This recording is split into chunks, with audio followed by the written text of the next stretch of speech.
There's so much more to say about Michelle Obama, and we're not going to have time to get into much more detail.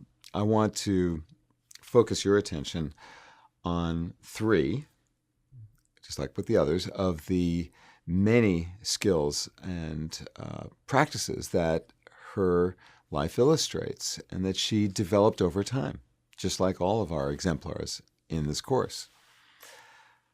From the south side of Chicago to the White House, it's a story of continuity, of values, of a moral compass that directs her, even in the face of pretty intense pressure. The initiatives she took up reflect those core values of responsibility and caring. The barriers she broke are an inspiration to so many people around the world, and her insistence on creating a life that worked for her and her family and for our country by creating boundaries between the different parts of her life, devoting time to her family and ensuring that the president did as well, for example.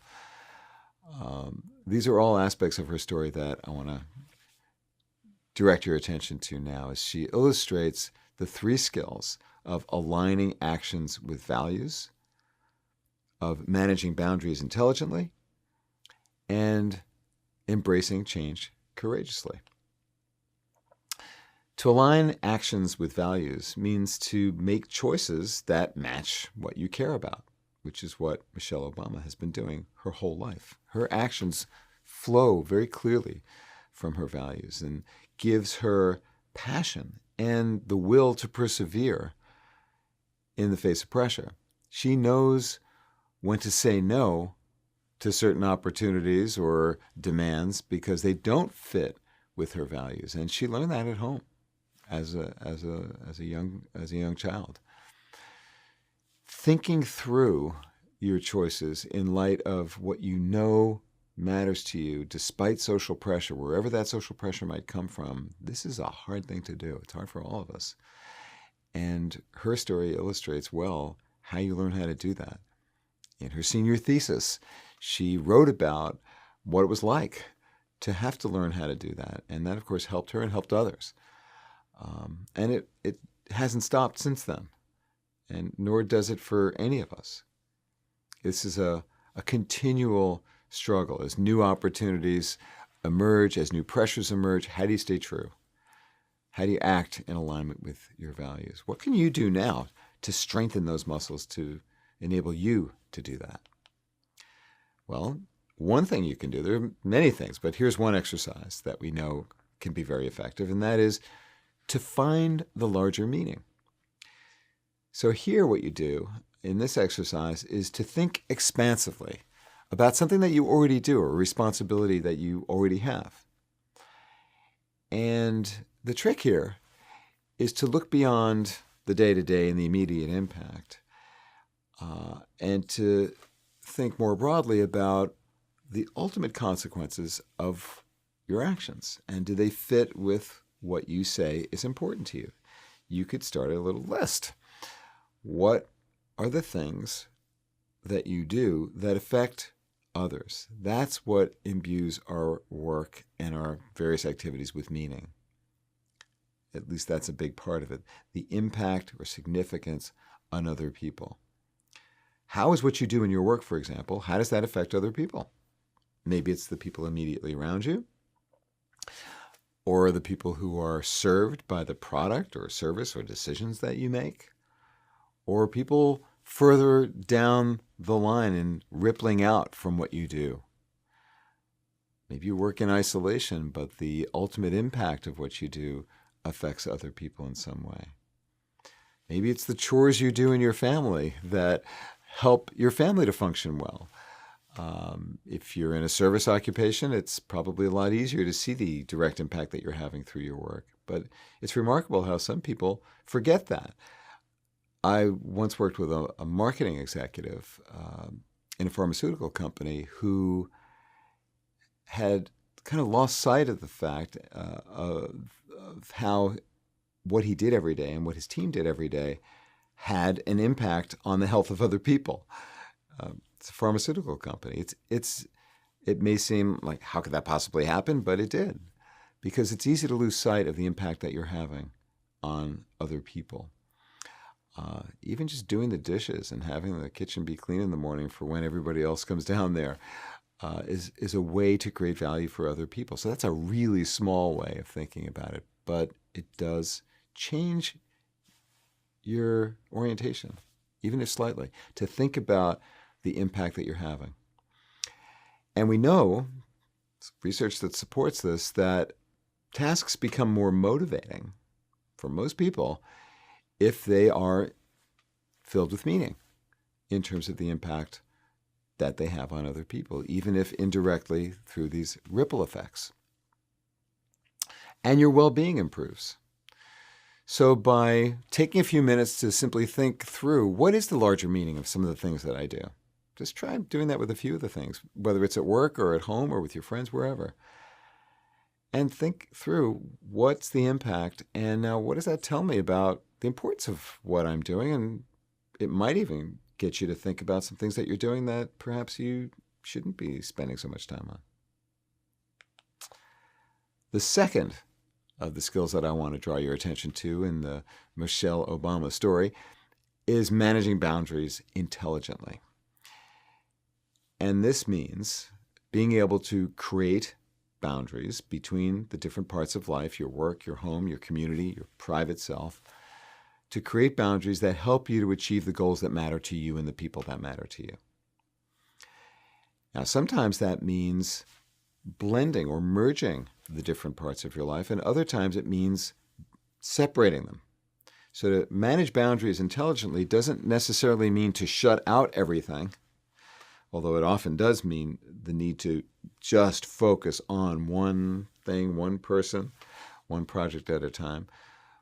But another way of managing boundaries intelligently is to bring the different parts together. Maybe you have your family involved in something that you're doing at work, for example, or letting them know about what it is that you do at work, or vice versa, in a way that both your family and your work would benefit from. So the idea is to become more conscious of how you manage those boundaries, and then to take action to adjust, either to make them more permeable or more firmly separate. In Obama's story, you see someone who was really good at this. The insistence on having family dinners, even in the White House, living with her community on the South Shore and not downtown with all the other young lawyers at Sidley Austin. That was a privacy boundary that she wanted to maintain, but still she was flexible, as in eventually dating the coworker who was to become her husband and our president. She adjusted to White House life, but brought her mother. So that was a way of bringing her family of origin into that world in a way that was useful for everyone. She found a way to create time for herself in exercising in the morning. And that was a boundary that separated her family from herself, taking care of her mind, body, spirit. And it also had the benefit of making Barack Obama help in a way that he hadn't, which influenced his thinking, his attitude about working families. Which I heard him speak about at a forum at the White House that I attended on workplace flexibility. And another way in which she is able to really focus on one thing at a time when needed was at that forum. We were at a reception, and it was really clear that each person that she spoke to, one at a time, got her full attention. And then she moved to the next and gave them their full attention. And this is a skill that many people have to work on to develop, keeping the attention on the people who are hoping and expecting for it when you can and must provide it, and then being able to move. I call that the art of interruptibility, which requires some practice. Here's an exercise that I call segment and merge that you can try to increase your skill in managing boundaries intelligently.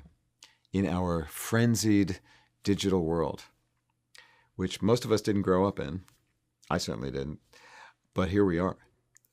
It is a distracted and distracting world, and it's harder and harder to focus our attention on any one person or thing when we are deluged constantly by the flow of digital information that comes through our smartphones that are on our persons all the time. So how you manage the psychological boundaries of paying attention, perhaps your most precious asset as a leader, how you keep focus on one thing at a time is a greater challenge today than it has ever been. And yet it's essential for productivity and for thriving. We know that multitasking isn't a thing. It's not real. You can't do two things at once. Your mind is moving very, very rapidly between the two or three things that you're doing all at once when you're doing them all at once. You're shifting very quickly. And yet when you move one task to the other, there is what's called a cognitive residue. Your mind is still in that other task as you're moving one to the other, and that takes up energy. It takes up your attention. It takes up space in your brain. Well, how do you counteract? So we're going to talk here about segmenting, creating a firm boundary. Here's something that I would recommend you try. Pick an activity and something that you do regularly, maybe daily. Maybe it's exercising. And try one day doing that activity while you're doing something else or two other things. Maybe you are reading or listening to music or something while you're exercising. Pay attention to what it's like when you're doing that with respect to the quality of the exercise and the results of that exercise on your well-being, your health, how you feel. And then try the same thing on the next day or the next time you are doing that activity when you are not multitasking, when you are unitasking, when you're just doing nothing but exercise or stretching or going for a walk, whatever it is. One thing. Pay attention to what happens then. What do you notice? What do other people see? Notice what the costs and the benefits are of one versus the other approach. You will become more conscious, more deliberate about what it means to create meaningful, useful boundaries just through that simple exercise. So you might want to try that. Another example that takes that further is to do what I call a digital detox. I actually have my students do this in my total leadership class, where they have to, in the course of a week, find 6 waking hours during which there will be no digital devices available to them. Can you imagine doing that? You wouldn't be able to do this course if you were doing that, because you wouldn't be able to watch me talk to you through this medium. So it would have to be at some other time. 6 straight hours of no digital. I've been doing this for a number of years now, and what typically happens is that in the first hour or so, people have the delirium tremors. They like addicts, they shake. Like, oh, what am I going to do without my device? But they find a way through that because they're doing this assignment for my class. And then what happens is there's a change. They start to pay attention to other people in ways that they hadn't. They start to see aspects of nature or the cityscape that they haven't seen before. And they also start to notice how other people use their digital devices as a way to remove themselves from social situations that might be a little bit uncomfortable because they're new. All kinds of insights like that emerge and help people to realize, I should do something like this more often perhaps so that I can be more focused and attentive and managing the boundaries between the different parts of my life. So you may want to try that as well. Finally, to embrace change courageously. That's the B, innovative skill that I want to tell you about, how Michelle Obama illustrates it. To embrace change courageously is to see something new as an opportunity, and to overcome whatever danger or fear might also attend whatever it is that is new. And Michelle Obama has learned over time to become more comfortable with embracing change and to do so with courage. And I use the word courage very consciously because it does take courage to act in the face of fear, which almost any meaningful change evokes some anxiety because there's uncertainty. What if things don't work out? What if things go bad? Life's twists and turns are often fraught with risk. When she was younger, just going to that Whitney Young school and having to take this long commute, that was scary for the young Michelle Obama, Michelle Robinson then, but she saw it as worthwhile to expand her horizons. It took some courage. Same thing about Princeton and finding her place there and reaching out beyond her comfort zone. It was a shocking transition for her, but over time, she learned. She grew in her confidence through taking those risks. Not a natural risk taker, though, but she saw the value of education, one of the core values that she learned in her family, that she took with her and keeps with her, and saw that, okay, if I'm going to expand in my capacity to contribute and to learn, I'm gonna have to move. And she says her husband helped her to do that, to loosen up and to be more comfortable trying new things. But because she was able to express her concerns about the new thing that was coming next, like moving to the White House, she was able to thereby get support and to build a structure around her, including having her mother there, for example, that would help her to make the transition to something new. So if embracing change courageously is something that you want to develop as a skill or strengthen as a skill, there are so many things that you can try, but one that we know from research and that has been the basis for a whole field of psychology is called challenging your beliefs. New things are scary. And to fortify your courage, one of the things that you can do is to challenge your beliefs, your thinking about what the new event, new opportunity, new circumstance might mean for you. So in this exercise, what you do to help overcome the inhibitions to leading the life you want to lead is to challenge your beliefs because your apprehensions that you might feel are linked to what you believe about what might happen. So this involves, challenging your beliefs involves writing down your thinking. What do you believe might happen if you take this next step, this move, this transition, this new opportunity, this new place in your life? However big or small it might be.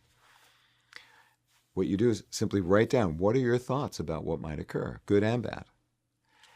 And for the parts that inhibit you from acting, because they raise anxiety or that they're frightening, you ask yourself and perhaps ask others, is this accurate?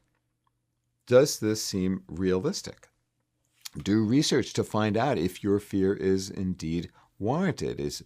Are you not seeing the full picture? Are you ignorant of the full range of possibilities? Are you biased and only seeing the negative? Get as realistic picture as you can of what you think about what might happen, and then try to systematically address whatever those concerns are. What most people discover when they do something like that, if they're not accustomed to doing something like that, and perhaps that's you, is that they have more control over the fear factor than they think. Now, sometimes that's not the case, and some people are just born highly anxious. And there are lots of different ways beyond challenging your beliefs that can be helpful, like psychotherapy, for example, or medication, to help manage anxiety. The important thing is to realize that anxiety in the face of change is extremely common. The leaders in us find ways to proceed, to get help so that we can proceed and embrace change courageously. Michelle Obama learned that the public doesn't always value transparency and being authentic, being yourself. But with her, it is what you see is what you get. At the same time, she's not immutable or rigid in her thinking, and her self-exploration, thinking about what she cares about and making choices that are aligned with what she learned growing up and what she continues to have as a foundation for her choices in life, well, it allows her to adjust and to act increasingly in accord with her values as a woman, as a citizen, as a mother, as a friend. Keeping her family close and connecting with real people, listening to the people around her and to the citizens of this country as First Lady, it makes her very effective at finding solutions that work for real people. As First Lady, she helped children to be healthier and to value higher education. And she served veterans and their families. She's a role model for many people, for some controversial, but for most around the world, someone who is a strong, caring mother who achieves significant change in the world by serving others beyond herself, beyond her family. She's admired because she is someone who is real, whole, and innovative, and has become more so over time as an advocate for other people. And she's funny and humble about who she is and where she has come from. All these things contribute to her having left the White House as a very popular public figure. We're going to move on to two figures from sports and entertainment: Julie Foudy, the great soccer champion, an advocate for women's rights and parity in sports, and Bruce Springsteen, who needs no further introduction.